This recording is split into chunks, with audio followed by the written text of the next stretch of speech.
Hi, this is Lincoln Stoller of MindStrengthBalance.com, here to introduce myself and my personal approach to my work.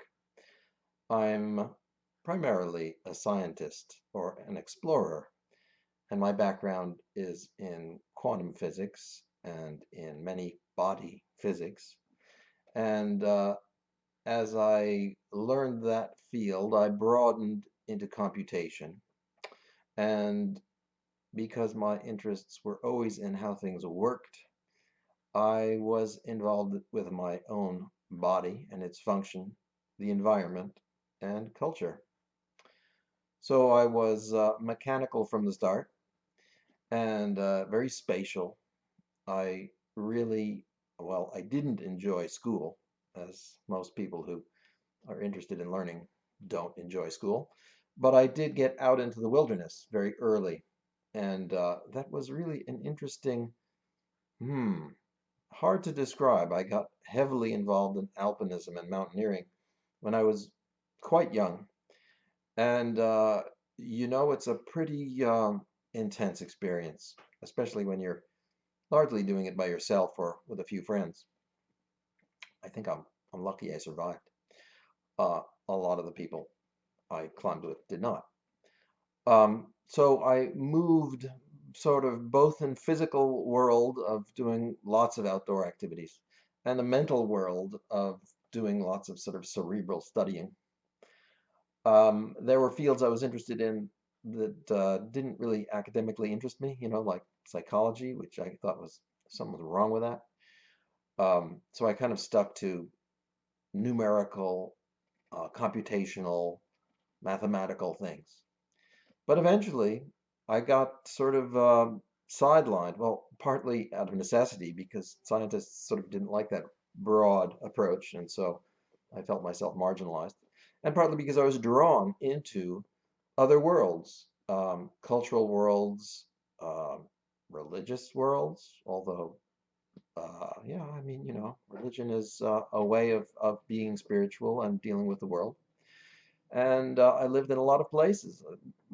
Spent time in Mongolia, in the Caribbean, in Latin America, in the Arctic, the West Coast, East Coast. I was as a U.S. citizen, I spent more time in the U.S., sort of moving out from it to various degrees. Europe, Asia, um, not too much in South America. Well, a fair amount, Brazil, Peru, Ecuador, Bolivia. Um, And so I got involved in shamanism. I mean, why not? It's very basic.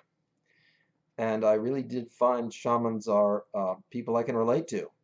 And I guess many of us are them in a modern form. In my mind, a shaman is just somebody who's got a foot in two worlds and is sort of stuck in the middle. Shamans are never entirely comfortable with their role, and they're never entirely accepted in either of those roles by the people who live on one side or the other. So here I am as a physicist doing past life regression. Um, I can do both because I have a particular point of view and I have a lot of experience. I'm a very, you could say, slow learner. I don't know if that's exactly right.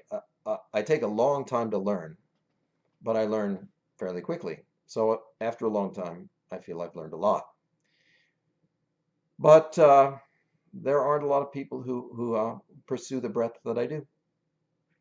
So now, having gone through a very scientific background, which I broadened into neurology, I started publishing in neurology even before I got a degree in physics, and continued studying brainwaves, which I teach and use all the time. And I encourage people to think in terms of brainwaves. It's not just imaging or microscopic. It's very macroscopic and present in our awareness if we know how to look for it. And then into more spiritual areas where you're talking about learning and personal growth. I have a long, deep history. I told you I didn't like school, and I've been working to figure out why.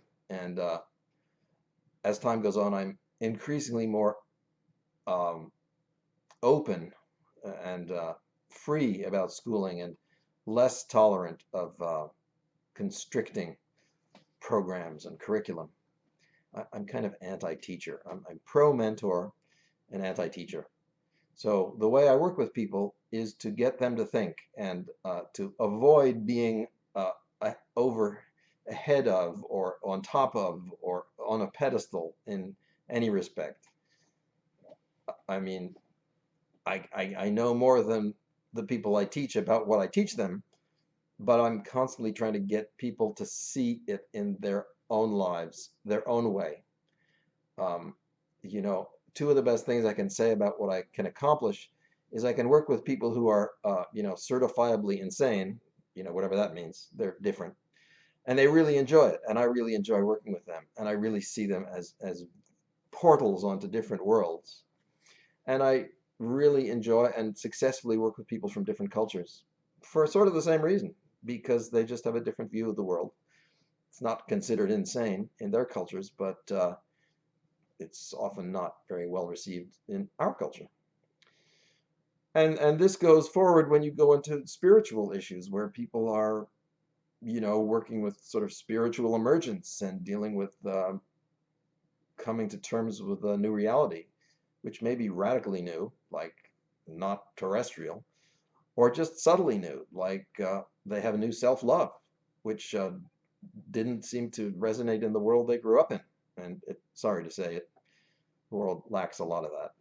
And I don't know who to blame for that, but it's certainly an issue that, you can make a lot of progress quickly if you just put your feet in the right direction and get yourself out of some of the old stuff that we've been dragging along. So that's my work. I do it through dreams. I do it through therapy, though I don't like to say therapy in the kind of sick model. I don't subscribe to the sick model. I always work with people in terms of what they can do, and their dysfunctions are the things they want to patch up or leave behind. But what they can do is worthy of respect and is usually their path forward. Dreams, therapy, brainwaves, um, learning, and I'm broadening into psychedelics, which are finally coming back online as something respectable, and really are just another way to step out into new realms. And surprisingly, or somewhat reluctantly, business and finance, um, fitting that into the spiritual scope of things may be hard, but it's important because it's sort of the boots on the ground um, in terms of how things are going to go forward and who's going to be subsidizing our forward movement, which is becoming all the more important ecologically and health, socially, social health care. And, right now we're having a pandemic, which is, gee, it's got to be handled in one of the worst ways ever, aside from an actual war, um, which often kills less people. Um, the response globally has been uh, sobering. So if you're interested in these topics and you want to move forward and you're ready to grab onto what is an ascent, which can test us all, and work together in forging new ways of understanding of yourself and others, then I'd love to have you join me and wish you best in your efforts to move forward.